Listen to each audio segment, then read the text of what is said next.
What's going on today, guys? All right, so on Grown with Sean, today's episode, we are going to be repotting my Monstera Sliptepacana. I believe I'm pronouncing that right.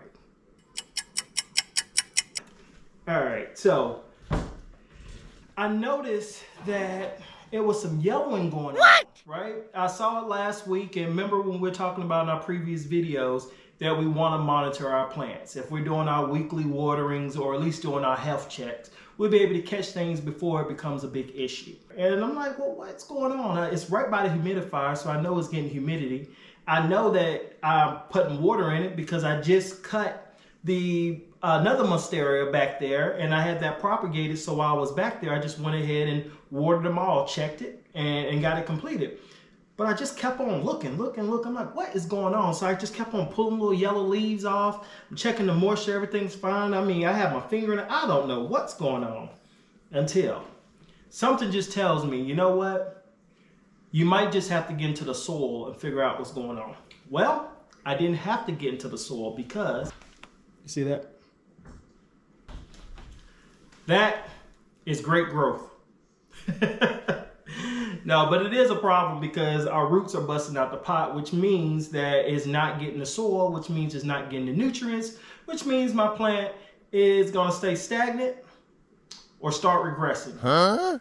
And we don't want either, especially when we know that we could fix it, right? All right, so what I'm going to do, simply because I don't trust this standing up by itself because I have it leaning against the wall back there, I'm going to just take it out and lay it down. I get stressed out when I'm dealing with these because the last thing I want is for me to break something, drop it, just damage the leaves. Like, I'm not a clumsy person, but sometimes I could be a little bit rough. Oh no! This is gonna be the size that I'm gonna go with today. I'm gonna say this is an 8-inch, okay? How did I figure this out? First, because you could compare the two pots beside each other and you can see that it is a good level up.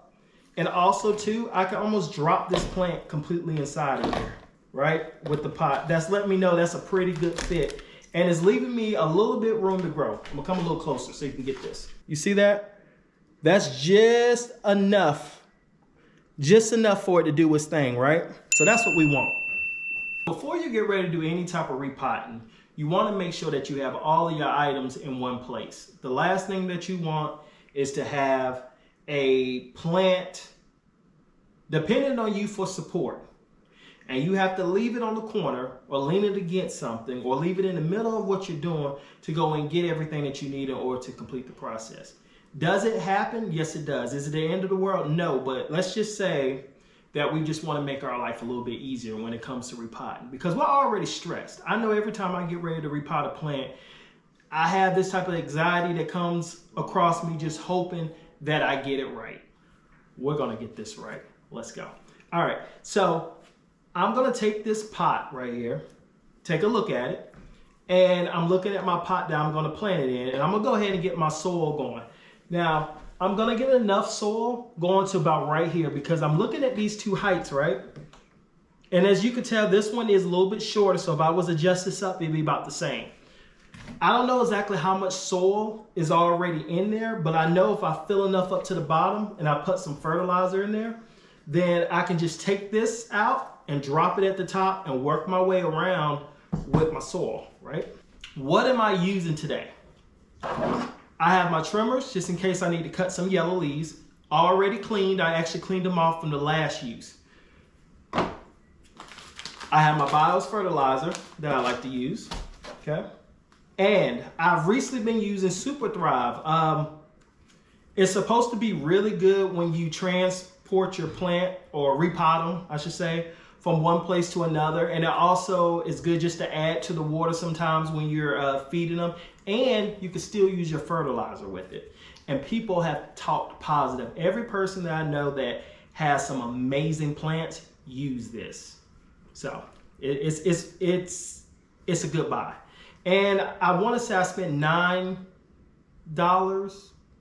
You know, Amazon prices, I don't know. Maybe it was $8.97, maybe it was $9. Super Thrive, a BIOS fertilizer, and we'll add water later.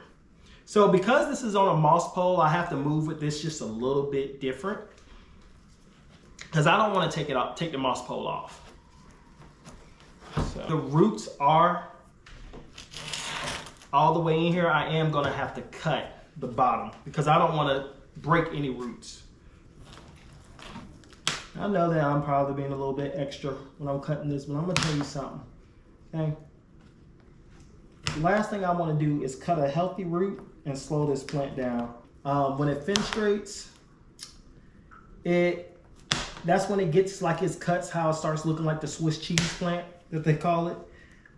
It gets that, but this plant only gets this from maturity.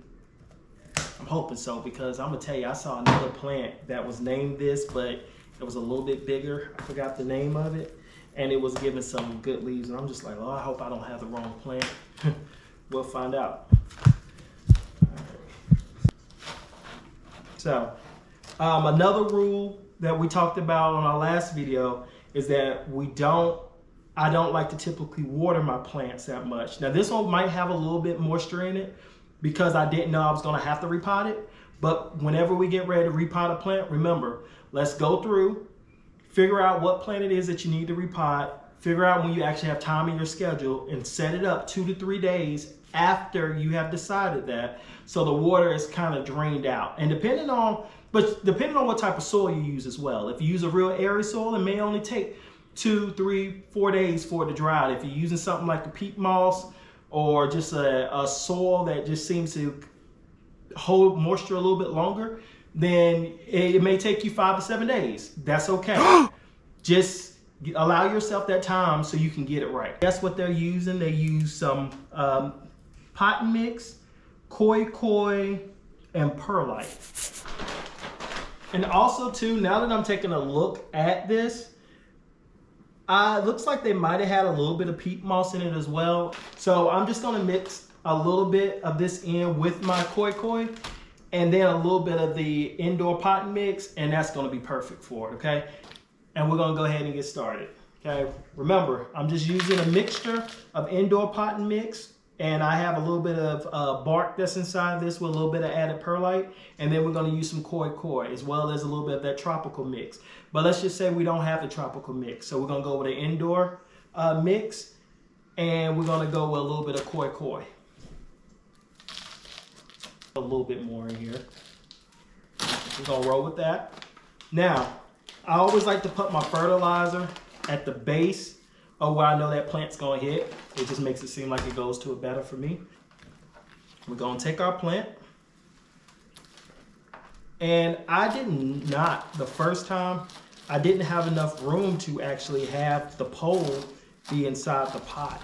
Now what we're gonna do is we're gonna take some of our koi, go around the pot with it, and then I'm gonna put a little bit of my indoor pot mix on top if I have enough space getting it in there. Now, we use a tapping motion. This tapping motion, while we're doing this, is it allows all of our soil and everything to get down in there evenly. We wanna make sure that these roots are covered with the soil and that it's not all compacted in one particular place. You'll know if your soil is in one place when you water your plant, and if the water just comes straight to the side and never really go truly inside, that soil, I will go ahead and get some fresh soil in there. It's not good. It means it's not aerating. You could take something like a chopstick and chop in there if you want to, if you're brave enough with it, but I feel like you're gonna break a root or something that we just don't want those problems, right? All right. And so some of my plant did move a little bit while we was doing this. So this is a good time for us to go ahead and go through here and adjust our zip ties, I guess, since we're here, right? Trying to have these nodes go into the soil, well, go into the moss that's on here, so that way the leaves could start growing big. I made sure that the nodes was able to go into the moss that we have, and I'm gonna spray this and make sure it's moist because that's how they attach. They have to feel that moisture there to feel that humidity, and they attach, and that's when the leaves start to get bigger. This plant is done. The only thing that I'm gonna do is stick it back inside of the pot, and I'm just gonna water it. Let's see. Wow. No way. All right. Yes. Instructions are you put a drop of this in per 4 ounces of water, okay? Good deal. So I'm gonna put one little drop. Felt more like a pour than a drop, but okay. Now we'll shake it just a little bit, and that's it. Okay. We're gonna take this and we're gonna water it.